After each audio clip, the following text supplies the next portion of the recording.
তৃতীয় বিশ্বযুদ্ধ যখন শেষ হলো তখন যুক্তরাষ্ট্র এবং রাশিয়া পুরো বিশ্বের মধ্যে সবচেয়ে ক্ষমতাধর রাষ্ট্র ছিল। অর্থনীতির দিক থেকে হোক কিংবা বিজ্ঞান ও প্রযুক্তির দিক থেকে হোক, দুই রাষ্ট্রই ছিল তখন সুপার পাওয়ার। অন্যান্য দেশগুলো এই দুই রাষ্ট্রকে তখন সমীহ করে চলত এবং এই দুই শক্তিধর দেশও অন্য রাষ্ট্রের প্রতি নিজেদের প্রভাব বজায় রাখত। এমনকি দ্বিতীয় বিশ্বযুদ্ধ শেষ হয়ে যাওয়ার পর যেসব দেশ বিজয়ীদের দলে ছিল তারাও এই দুই পরাশক্তির সাথে পেরে ওঠেনি। কিন্তু বিশ্বযুদ্ধ শেষ হওয়ার আগে এই দুই দেশের ক্ষমতা এত ছিল না। যুদ্ধের আগে শক্তিধর দেশ ছিল ব্রিটেন, জাপান, জার্মানি, ফ্রান্স ও চীন। যুদ্ধকালীন সময়ে যেসব দেশকে এমনভাবে ক্ষতি করেছিল যে যুদ্ধ পরবর্তী সময়ে তাদের আগের সেই প্রভাব বিস্তারের সুযোগ হয়ে ওঠেনি, কারণ যুদ্ধের ক্ষতিপূরণ করাই তখন প্রত্যেক দেশের জন্য মুখ্য হয়ে ওঠে।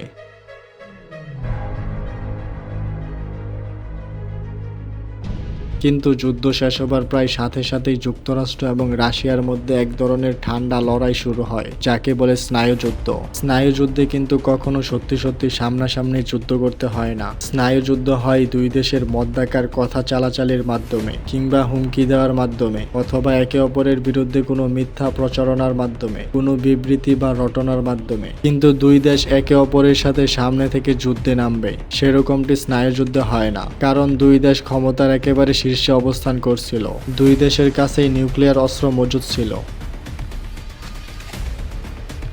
এই দুই দেশও জানতো যে যদি তারা যুদ্ধে নামে এবং কোনোভাবে যদি ভয়ঙ্কর নিউক্লিয়ার অস্ত্র যুদ্ধে ব্যবহার করা হয়ে যায়, তাহলে এই দুই দেশ এবং দেশের মানুষের তো ধ্বংস হবেই, তার সাথে সাথে পুরো পৃথিবীর উপর এক মারাত্মক প্রভাব পড়বে, হয়তো মানব সভ্যতার চিহ্ন মুছে যাবে। তাই কার ক্ষমতা কতটুকু, কে কার সাথে প্রযুক্তিতে উন্নতি করতে পারে, কে কার থেকে অর্থনীতিতে বলিষ্ঠ হতে পারে, সেদিকে তাদের খেয়াল ছিল এবং একটি অলিখিত প্রতিযোগিতায় নেমেছিল দুই দেশ। সেজন্য প্রায় ৪৫ বছর পর্যন্ত এই দুই দেশের মধ্যে এক ধরনের বৈরিতা বিরাজ করছিল।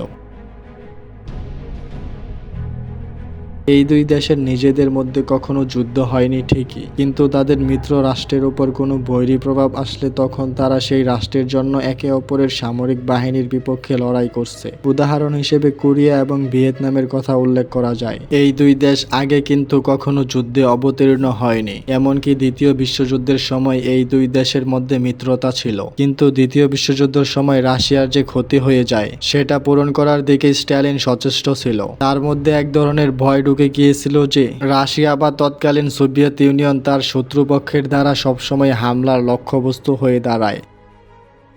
১৯১৪ সালে প্রথম বিশ্বযুদ্ধের সময় তাদেরকে আক্রমণ করে জার্মানি, এতে তাদের ক্ষতি হয়। আবার ১৯৩০ সালে রাশিয়া যখন হিটলারের বিপক্ষে কথা বলেছিল তখনও কোনো রাষ্ট্র তাদের হয়ে কথা বলেনি। অনেক রাষ্ট্র আবার হিটলারের পক্ষেই চলে গিয়েছিল। ১৯৪১ সালে দ্বিতীয় বিশ্বযুদ্ধের সময় জার্মানি আবারও রাশিয়া আক্রমণ করে। এবার রাশিয়ার বিরাট ক্ষতি হয়ে যায়, কয়েক মিলিয়ন একর জমি নষ্ট হয়ে পড়ে এবং ব্যবহারের অনুপযোগী হয়ে যায়। আবার কয়েকশো শহর একদম ধ্বংস হয়ে যায় জার্মানির এই আক্রমণের ফলে।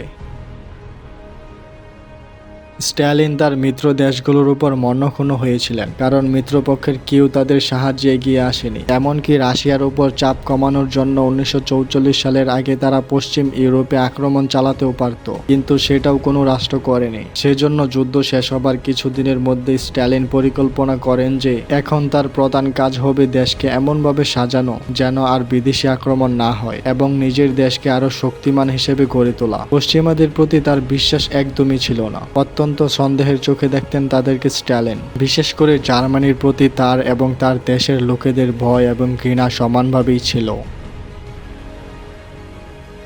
যুক্তরাষ্ট্রও একটা সময় এসে নিজেদের ভুল বুঝতে পারে। ইতিহাস থেকে তারা নিজেদের জন্য শিক্ষা নেয়। তারা আক্ষেপ করে যে যুদ্ধের মধ্যকার সময়ে তারা নিজেদেরকে আলাদা করে রেখেছিল। তারা যুদ্ধের পরে বুঝতে পেরেছিল যে এখনই তাদের সময় নিজেদেরকে অন্য দেশগুলো থেকে শক্তিমান করে তোলার এবং পুরো বিশ্বে নিজেদের কর্তৃত্ব স্থাপন করার। শক্তিমান যুক্তরাষ্ট্র, যে কিনা নিউক্লিয়ার অস্ত্র ভাণ্ডারে ভরপুর, ভিয়েতনাম যুদ্ধে অপেক্ষাকৃত ছোট এবং কম ক্ষমতাধর দেশের কাছে যখন হেরে গেল, সেটা ছিল যুক্তরাষ্ট্রের সামরিক বাহিনীর জন্য একটি বড় দাক্ষা এবং শিক্ষা। এরপরে যুক্তরাষ্ট্র অস্ত্র প্রযুক্তি উন্নয়নে তাদের যে পরিমাণ খরচ হয় সেদিকে খেয়াল রাখলো। দেখা গেল বিলিয়ন বিলিয়ন ডলার এসব অস্ত্র তৈরিতে ব্যবহার করা হচ্ছে ঠিকই, কিন্তু এতে তাদের অভ্যন্তরীণ উন্নতি একদমই হচ্ছে না। তাদের নিজেদের দেশে বেকার এবং আর্থিক অসচ্ছল মানুষের পরিমাণ বেড়েই যাচ্ছে। এখন তাদেরকে নিজেদের মানুষের জন্য কিছু করা প্রয়োজন। ঠিক একই রকম মনোভাব ছিল রাশিয়ারও। তারাও তাদের দেশের মানুষদের মৌলিক চাহিদার দিকে নজর দিতে চাচ্ছিল। সেজন্য 1969 সালে দুই দেশের মধ্যে স্ট্র্যাটেজিক আর্মস লিমিটেশন টক তৈরি হয়, যেখানে বলা হয় দুই দেশের মধ্যাকার নিউক্লিয়ার অস্ত্র কমিয়ে আনতে হবে। এর ফলে দুই দেশের মধ্যে স্নায়ুযুদ্ধের সাময়িক অবসান হয়। দুই দেশের রাষ্ট্রপ্রধান একে অন্যের দেশেও যান। কিন্তু 70 দশকের শেষের দিকে SALT-2 স্বাক্ষরের সময় আবার এই যুদ্ধ শুরু হয়ে পড়ে। তখন USSR আফগানিস্তানে আক্রমণ করে। এরপর যুক্তরাষ্ট্র SALT এর চুক্তিতে সই করতে অস্বীকার করে। 1980 সালের দিকে প্রেসিডেন্ট রিগানের সময় যুক্তরাষ্ট্রের পক্ষ থেকে স্নায়ুযুদ্ধ আবারও শুরু হলে তারা সোভিয়েত ইউনিয়নকে এভিল এম্পায়ার বলে উল্লেখ করে। এ সময় দুই দেশের মধ্যে অস্ত্র ভান্ডার বাড়ানোর আরও একবার তাগিদ দেখা যায়। দুই দেশে তখন নতুন নতুন মিসাইল তৈরির রীতিমতো প্রতিযোগিতা শুরু হয়ে যায়। এই সময়েই যুক্তরাষ্ট্র অত্যন্ত ব্যয়বহুল এবং কঠিন প্রজেক্ট হাতে নেয়, যেটা নিউক্লিয়ার ডিফেন্স সিস্টেম তৈরি করবে। এই সময়েই যুক্তরাষ্ট্র অত্যন্ত ব্যয়বহুল এবং কঠিন প্রজেক্ট হাতে নেয়, যেটা নিউক্লিয়ার ডিফেন্স সিস্টেম তৈরি করে। এই প্রজেক্ট বা প্রকল্পের নাম ছিল বিখ্যাত স্টার ওয়ার্স। এই সময় রাশিয়ার মিখাইল গর্বাচেভ এগিয়ে আসেন। তিনি সোভিয়েত ইউনিয়নে একটি বড় পরিবর্তন আনতে চান, দেশের মানুষের উন্নতির জন্য কাজ করতে চান এবং শুধুমাত্র উন্নত অস্ত্র তৈরিতে কী পরিমাণ সম্পদ নষ্ট হচ্ছে সেদিকে নজর দেন। সোভিয়েত ইউনিয়নের মোট সম্পদের 25% ব্যবহার করা হতো শুধুমাত্র অস্ত্র তৈরিতে। তিনি এর বিপক্ষে ছিলেন এবং যুক্তরাষ্ট্রের সাথে একটি চুক্তিতে আসতে চাচ্ছিলেন। তার দেশের নিউক্লিয়ার বোম্বার বিমগুলোকে নিষ্ক্রিয় করে দেন তিনি। পশ্চিমাদের ব্যাপারে তিনি উদারচিত্তের প্রয়োগ ঘটান। এরপর 1986 সালে আইসল্যান্ডে এবং 1987 সালে ওয়াশিংটনে গর্বাচেভ এবং রিগেন একসাথে এসব বিষয় নিয়ে বৈঠক করেন এবং স্নায়ুযুদ্ধের অবসান হয়। ভিডিওটি ভালো লাগলে ভিডিওতে একটি লাইক দিয়ে চ্যানেলটিকে সাবস্ক্রাইব করবেন।